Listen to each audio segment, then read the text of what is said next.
Welcome to Carsey Oaks channel with daily story updates. Remember to subscribe. The story begins. Married to Oliver for 5 years, I gave up my dream of photography for him. I didn't expect to be at the studio one day, but I ran into a couple who wanted to take wedding photos. The woman was very beautiful, and the groom was actually said to be Oliver, who was on a business trip. When he got home that night, he explained to me that he just wanted to help make up for some of his first love's regrets. But I interrupted him with a smile. It's okay. After all, we're just joined at the hip, not much of a relationship. Oliver slammed the door in anger. He didn't know that in fact, the moment I found out about his betrayal, I had already contacted the team that I had rejected before. I had agreed to go on a shooting program in the African savannah. Now I was in the toilet cubicle, my hands shaking, taking out my cell phone and dialing a number. The voice on the other end of the line was a little broken, but there was a sense of firmness imprinted on the small space. In half a month, I was going to the African savannah. It wasn't until the caller hung up that I began to gasp for air,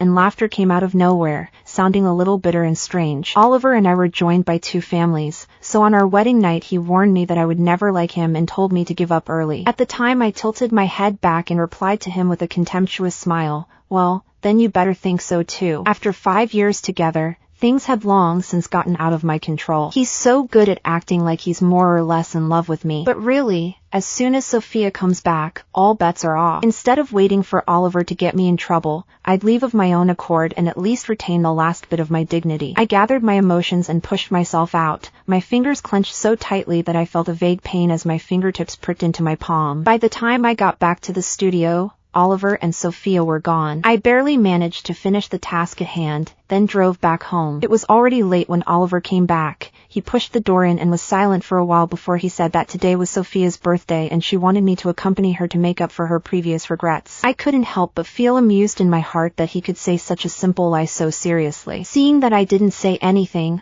Oliver raised his eyebrows and asked if I was angry. With a hint of a smile in his voice, he softly reassured me, "Emily, there's nothing between me and her. You're my wife." I interrupted him with a smile. "It's fine. After all, it's just a union between us. There's no relationship." Oliver froze and reacted after a while. He took a step towards me. The expression on his face felt complicated and devoid of any emotion. I tried to hold back my tears and looked up at him. "Don't you remember what you said back then? You said you didn't like me, and I never actually had an ounce of affection for you." Oliver gripped my wrist tightly and his tone became stern. "Say it again." His grip was so tight that I struggled a little and felt a tingle. "Let go," I said. "It hurts." Probably realizing that he was so agitated, he relaxed his strength a little, but still didn't let go. "Heh, never had any feelings at all, so no matter what I do, you won't care, right?" I tried to put on a smile and nodded softly, saying yes. Oliver pushes me away, exasperated, and smiles instead. "It's great." He slammed the door in a huff, leaving me alone, feeling the anger still lingering on him. I smiled helplessly and opened the drawer, pulling out the visa papers I had prepared. Thankfully, there was only half a month left before it was all over. In the past, in order to be a good wife, I gave up my dream of being a professional photographer and locked myself in a studio. However, now I decided not to go on like that. Holding the paper in my hand, I felt a little shaky. In order to organize the studio before I left,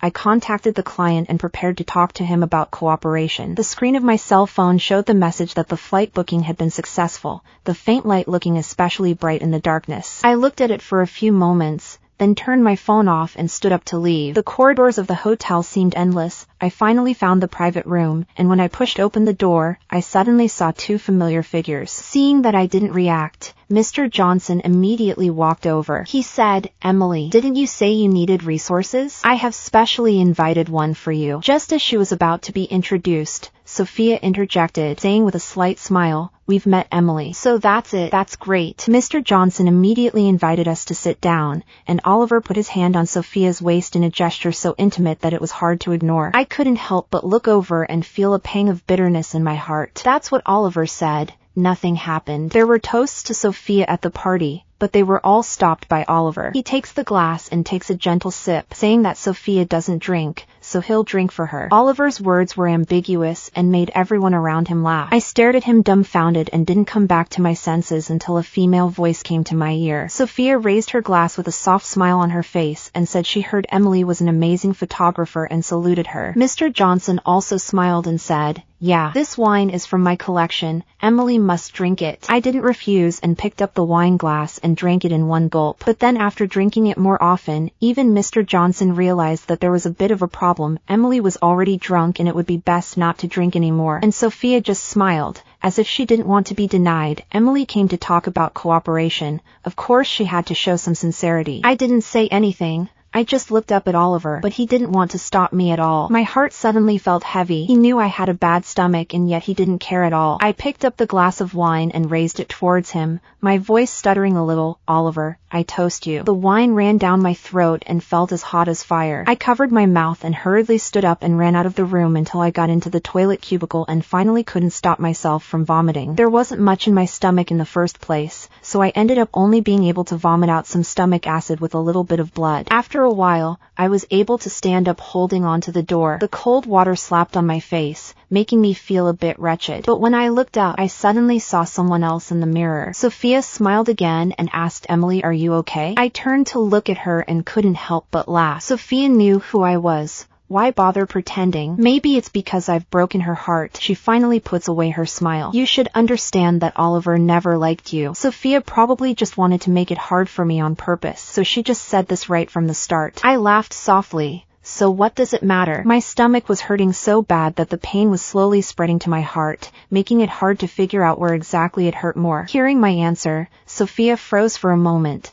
but quickly came to her senses. She sneered and said, "Early on, if it wasn't for Oliver's father's disapproval of us being together, Mrs. Oliver would be me today. Emily, I suggest that it's better for you to take the initiative to leave, or else the one who will be hurt will only be yourself." Everything Sophia said was exactly what I thought, but I suddenly didn't want to let her have her way so easily. Sophia, I really didn't expect that someone who is a mistress could be so calm. She was really angry and her face was ugly. The originally beautiful Sophia became a little twisted because of her anger. She suddenly revealed a not-so-coordinated smile. "Well, then I'll show you who Oliver will choose." In the next second, she suddenly raised her hand and gave herself a slap. The sound was crisp, and her originally white face immediately turned red. Before I could react, Oliver suddenly walked in. Sophia immediately began to cry. "Emily, I really don't know what I did wrong. How did I let you do it to me?" Her tears flowed down one by one. Her cheeks were red like apples. She really looked pitiful. Oliver didn't answer. He just turned to me and asked,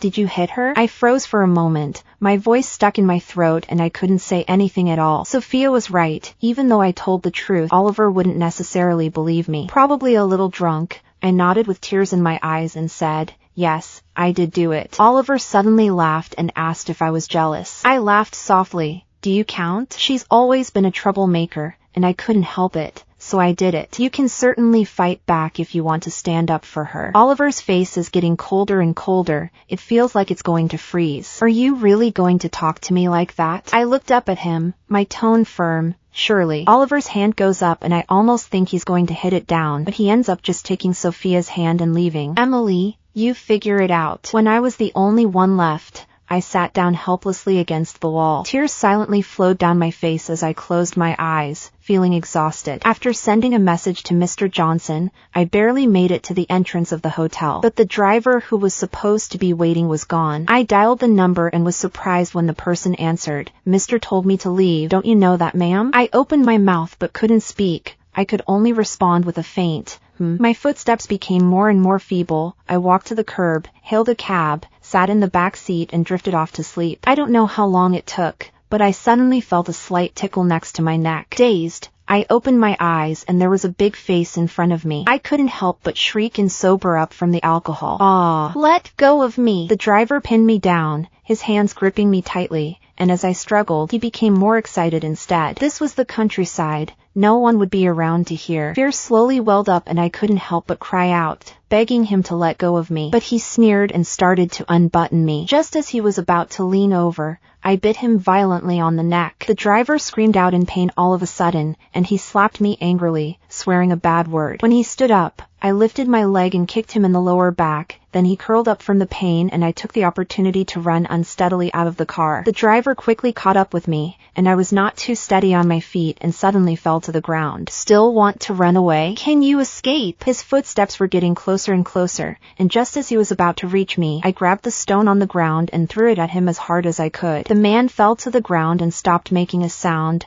I took a few steps backward and then ran. Tears and snot mixed with dust and my clothes were a mess. I waited until I was sure the other man wasn't going to come after me again before I pulled out my cell phone and dialed a number with shaking hands. Ryan, can you come pick me up? Probably because I heard my voice choking, the tone on the other end of the line immediately became serious. Where are you? It didn't take long for Ryan to arrive. I finally couldn't help myself and hugged him and cried bitterly. He looked at me, froze for a moment, and after a long time took off his jacket and draped it over me. With him by my side, I went to the police station, and after giving my statement, I finally felt powerless. Ryan took me back to his apartment, and it wasn't until I woke up the next day that he drove me home. The car was parked outside the villa, and he opened the door for me and made a point of telling me not to worry, that no matter what happened, he was there for me. Then he said, "You should tell Oliver about this. I think he'll have a better idea of how to handle it." I nodded woodenly, my voice a little shaky. Good. Just as I walked back to my room, I saw Oliver, who had been waiting for me. Tears almost fell out of my eyes, and I bit my bottom lip a little afterward. Before I could say anything, Oliver suddenly asked,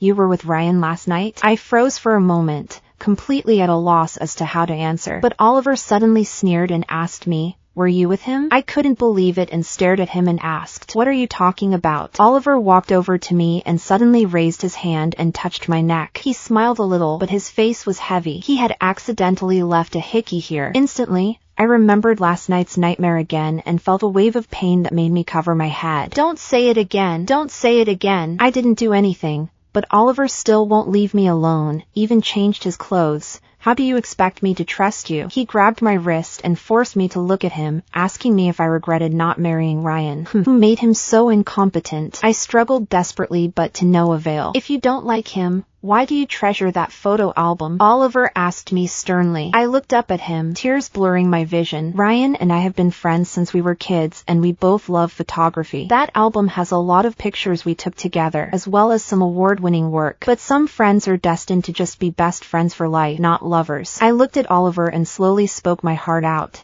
The only person I ever loved was him. A glimmer of anticipation flashed in Oliver's eyes, but it faded as I finished my words. I closed my eyes and tears streamed down my face. It was Ryan. Oliver let go of my hand and smiled coldly. With the last of my strength, I said the words, "You can like Sophia, why can't I like Ryan?" Oliver gritted his teeth and said angrily, "Emily, don't even think about it." Then he turned away, looking a little lonely. I finally felt my strength completely run out and fell heavily to the ground, tears streaming down my face uncontrollably. I couldn't help but sob softly. Oliver, tormenting each other was just too painful, and thankfully, I was close to getting out of here. Almost frighteningly calm, I took care of all the business at the studio and left everything to my assistant. Back at the villa, I began to unpack for my trip to Africa. It felt a little pathetic to have nothing but a few clothes and a camera. Then my eyes inadvertently came across a picture frame on the table. Inside was a picture of Oliver and I taken by a reporter secretly at night. The night was beautiful,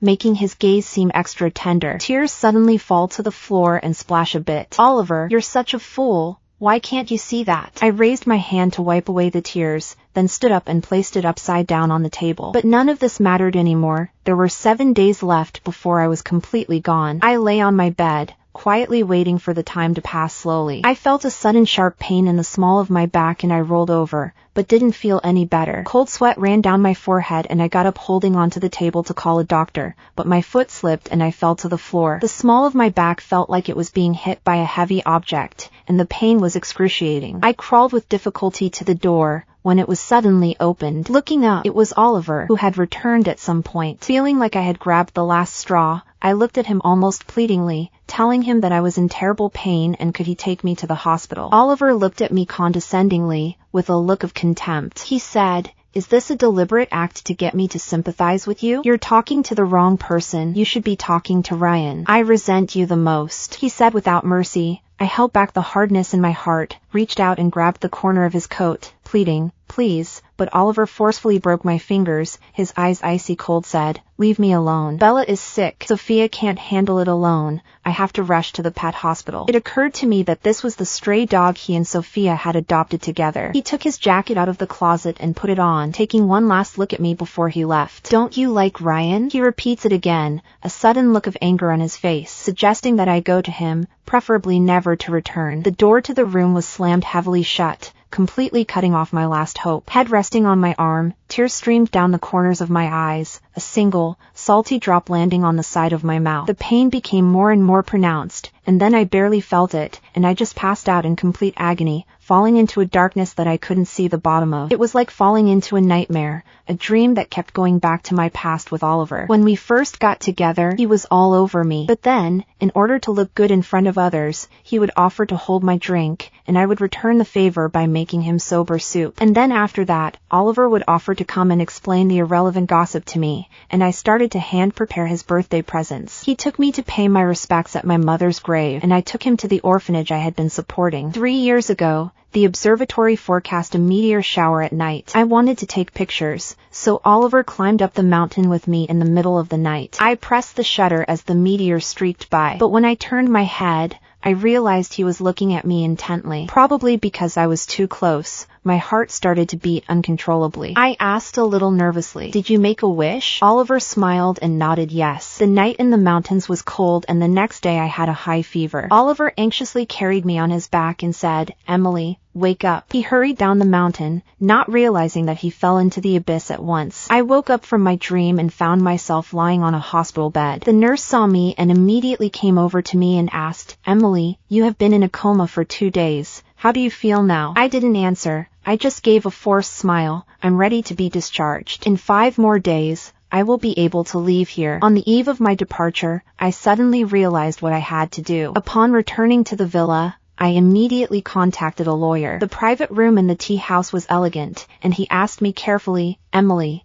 do you really want a divorce?" I picked up my teacup and gently took a sip, then nodded and replied yes. Seeing that I was so firm, he didn't force it anymore. "I will write the divorce agreement as soon as possible. You don't have to worry." Looking out through the window, it is that unique human flavor. Until I walked out of the tea house, the sunlight sprinkled on my body, and I felt as if I had come back to life. 3 days later, I received the divorce agreement on time. The agreement sat quietly on the table, and I stared at it for a long time, feeling a bit dazed. A circle on the calendar on the table turned the originally distant date into tomorrow all of a sudden. I suddenly felt relieved. Maybe leaving was really the best choice. At this time, the cell phone rang. I picked up the phone, after a long time before answering. I already know. After hanging up the phone, I stayed for a long time and finally knocked on Oliver's room door. He opened the door with some impatience, froze when he saw me, couldn't help but frown, and asked me, "What's up?" I hadn't seen Oliver in a long time and was in a bit of a trance. There were just some dark circles under his eyes, and he looked a little tired. I lowered my head. My voice was so small that it was almost inaudible.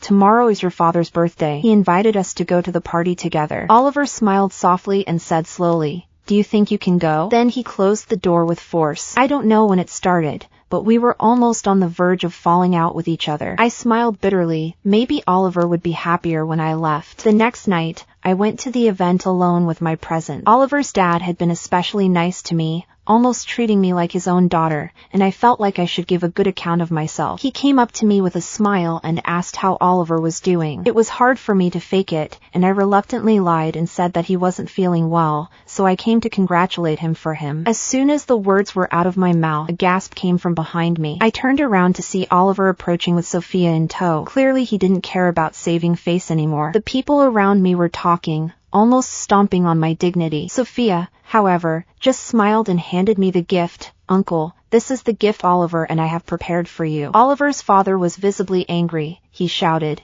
"You go away." She looked at Oliver helplessly, and Oliver said softly, "Don't be afraid." My heart ached so much that I couldn't help but speak out and say, "Oliver, don't go too far." He laughed softly and said, "I thought you said you didn't care." Then Oliver's father pointed at the two of them and ordered the bodyguard to throw them both out together. Oliver just held Sophia's hand and glanced towards me with a firm tone that felt like a deliberate provocation. He just likes Sophia. Don't say anything. That's his attitude anyway. The birthday party ended in a hurry because of this, and Oliver was punished by his dad by being put on his knees in the study. I went back to the cottage and took out the divorce papers. I read it for a long time and finally signed my name to it. "Oliver, this is my last gift to you." The ring was taken off my ring finger and placed quietly on the agreement, as if I was finally free of all restraints. With this accomplished, I got on the plane with my luggage, the stars twinkling outside the window, and it felt like freedom had come to my life. The plane arrived safely safely in South Africa, just in time for the animal migration season. I followed the team and started to enter the reserve to shoot. The shock of seeing it with my own eyes was much stronger than what a video could convey, and I could hardly wait to press the shutter and take a lot of photos. After the filming activities, everyone started to return home one after another. I thought about it for a long time and finally decided to go to Seattle. The scenery in Seattle is so beautiful. Just any picture is a beautiful view. I was hoping to encounter more meaningful experiences while traveling, but that day I was walking down the street with my camera when I suddenly heard a familiar voice from behind me. I turned around, only to see a tired-looking Oliver. It felt like a long time had passed since then, with people coming and going around me, and only his figure was particularly clear. He tried to squeeze out a smile and said, "Emily, long time no see." Oliver slowly walked towards me, but stopped a meter in front of me, seemingly afraid to approach. He said, "I've been looking for you for a long time. It took me half a day to find my voice. Didn't you see the divorce papers?" I don't know how I suddenly pissed him off. Oliver immediately explained that he didn't sign it, so we're still married. I thought it was a bit ridiculous to hear that. "Isn't it nice that I'm giving you back your freedom?" "Not good." Oliver slowly approached me with red eyes. "Because the person I like is you." It was like a bolt from the blue, and it froze me in my tracks. "What did you just say?" He smiled weakly, a little forced. "It's true that I used to have feelings for Sophia, but after 5 years of marriage, I've long since developed a crush on you. Although I don't admit it on my lips, in my heart I have been deceiving myself." However, Oliver seemed a bit aggrieved. "After seeing that photo album, I realized that what you really liked was Ryan. That made me angry, so I deliberately made those moves. I just wanted to know if you cared about me. But instead of doing that, you chose to leave." "Emily, how could you be so heartless?" Tears were streaming down his face along with his voice. After 5 years of being together, I actually saw him cry for the first time. I couldn't help but laugh. I really didn't know how to react. It was so funny. It was ridiculous. The tears slowly well up. "Oliver, it's too late." Oliver carefully grabbed my fingers. He said, "Just give me another chance. Even if you like Ryan, it doesn't matter. As long as you're willing to be by my side, I won't dwell on it." I shook my head gently. "I actually lied to you in the first place." Oliver was slightly stunned and asked, "What?" "The person I liked wasn't Ryan, it was you." Oliver froze for a long time before he realized. It was as if there was a reflection of a river of stars in his eyes. "You, what did you say?" But the next second, I shattered his expectations with my own hands, because I am now no longer in love with you. "Oliver, we're both too conceited, hence the constant suspicion and temptation, and I'm really, really tired of it." Oliver eagerly tries to reach over, but I duck. He said, "Emily, you like me? You really said you liked me." He smiled incredulously. "So it's me you like. It doesn't matter if you don't like me now, as long as you're willing to give me a chance to be around you." "Emily, give me a month, okay? If you still don't like me after a month, I'll leave." Oliver's eyes were full of pleading, but I shook my head and told him that you'd better go. With that I turned to leave, not realizing that Oliver had followed me back to the BB and rented the room across the hall. I closed the door to my room, not wanting him to see me. But then I had another nightmare at night. In the dream, Oliver stood at the end of the church waiting for me while I walked towards him step by step in my wedding dress. He had a soft smile and his eyes were filled with warm love. I felt like falling into sweet, sugary water and couldn't help but feel happy inside. The lily of the valley was in my hand, as if to tell me that I would have a happy life. I stopped in front of Oliver and let him gently lift my veil. He cupped my face, his eyes full of love, and whispered, "I love you." At that moment, his kiss seemed to be on the verge of coming, but I suddenly heard him call out a name. "Sophia, I love you." The image slowly zoomed in, and that's when I realized that the face was Sophia's. Instantly, it felt like falling into an abyss. I woke up from the dream and found myself lying on the bed in the BB. The weightlessness of the dream was so real that I couldn't calm down for a while. Covered in a cold sweat, I curled up, trying to find some comfort. Like my story with Oliver, it didn't end perfectly. Still, Oliver wouldn't give up and followed me quietly every day, silently watching me take pictures. He was very good looking and always attracted a lot of attention. I knew I couldn't get rid of him, so I could only try to ignore him. It wasn't until I returned to the BB that night that I realized the owner had actually prepared a fellowship event. The yard was filled with colorful lights and there were a lot of people around. I was trying to sneak through, but I didn't expect to end up surrounded by everyone. Hands full of flowers. It wasn't until I saw the photos hanging in the yard that I realized it was all Oliver's doing. Every single photo had been taken over the past 5 years in places I hadn't even noticed. The photos weren't particularly well taken, but they were unexpectedly warm. I suddenly wanted to cry a little, because I understood better than anyone that the camera doesn't lie. That's when Oliver walked out, Emily. He got down on one knee, his voice a little shaky from nerves. I understand that I didn't do a good enough job, but you're really too good and I don't want to lose you. Are you willing to give me another chance? Emily, we obviously like each other. I don't want to drift away from you. We've been together for 5 years already. Please give me another 10, or even 50 years. Please. Walk through this life with me. He trembled as he took out the ring from his arms, which I left for him the day I left. The wish I made to the shooting star that day was for Oliver and Emily to be together all the time. Tears gradually blurred my vision and I almost said yes to him, but finally took a step back. Oliver, I'm really scared. I don't know which of your words are true and which are not. I'm scared that you'll cheat on me, and even more scared that you don't trust me. I don't think I can be a competent wife, and my dream is to take lots of meaningful pictures with my camera instead of wasting time in the studio. What I seem to crave more than love is freedom. I'm sorry, I said as I turned around and went back upstairs to my room. The moment I closed the door, I felt exhausted and sat down directly on the floor, crying uncontrollably. I don't know how long I cried, and finally passed out from exhaustion. But in the middle of the night, I suddenly felt someone touching me. I woke up with a start and turned on the light only to realize that it was Oliver. Why are you here? Oliver smelled of alcohol and was obviously drunk. There was a hint of aggression in his voice. Why won't you forgive me? I avoided him and said outright, you're drunk. Oliver, however, firmly grabbed my chin. Emily, do you think I could keep you if I were allowed to have a child? His eyes were misty and he had clearly lost his mind. Then he pushed me down on the bed. Oliver, what is wrong with you? I struggled desperately, but he just kept unbuttoning my shirt. Oliver's kisses landed on the tip of my nose, lips, neck, and chest, and although I've experienced such intimate moments many times, this moment in the swaying light reminded me of that night. I lost my voice and screamed, desperately hitting his body and begging him to let go of me. He seemed determined and ready to do whatever it took, and I was getting sick inside. Just when I'd given up completely, Oliver suddenly stopped moving and slowly reached out to help me wipe away my tears. He lowered his head and gently kissed away my tears. Don't cry. I seized this opportunity to run out of the room and grabbed my cell phone to call the police. By the time the police arrived, Oliver was slowly coming to his senses. He looked at me, looking a little disbelieving, but in the end said nothing and followed the police back to the station. The police sighed helplessly after their investigation and said that he was your husband and that he hadn't done anything wrong, so don't just call the police in the future. It wasn't until he walked out of the police station that Oliver opened his mouth and asked, "Are you really doing this to me?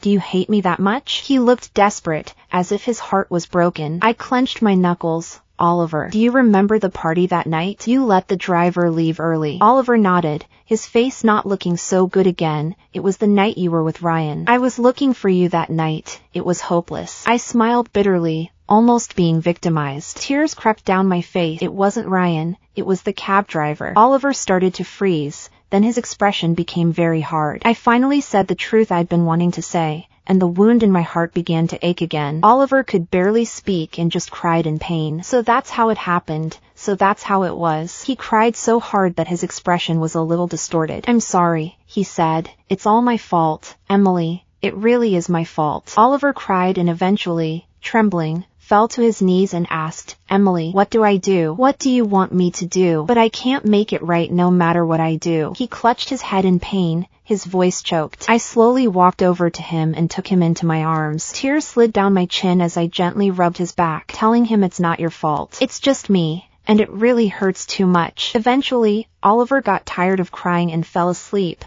so I stayed quiet with him. He woke up and became more careful, and no one ever brought up that night again. Oliver had been following me around since he came to Seattle, and I suddenly felt a bit sorry for him, so I took him to see the coast and try the local food. I handed my camera to a passerby and asked him to take a picture of us together. It felt like everything before had never happened, and Oliver and I were really making a fresh start. Until one day, I got a text message out of the blue. The text message said, "Hello dear Emily. Congratulations on winning the World Photography Award for the photo you submitted." I held my phone in my hand, almost in disbelief, but it was indeed real. I suddenly had a craving for a drink. Oliver, would you like to accompany me? Oliver immediately agreed. Yes, the homemade wine in Seattle is so good, you can't help but want to drink more. I looked up at the stars in the sky and couldn't help but ask Oliver, when did you start liking me? He smiled and shook his head and said, I'm not really sure. It might have been the first time you fell into my arms, or the way you took off your heels and walked down the street that night. The thing that got me the most was the way you held the camera. It was particularly attractive. Oliver looks at me sideways, his eyes a little misty. What about you? I suddenly moved closer and the next moment I saw his face go a little red. What are you afraid of? I don't quite remember when I started to like you,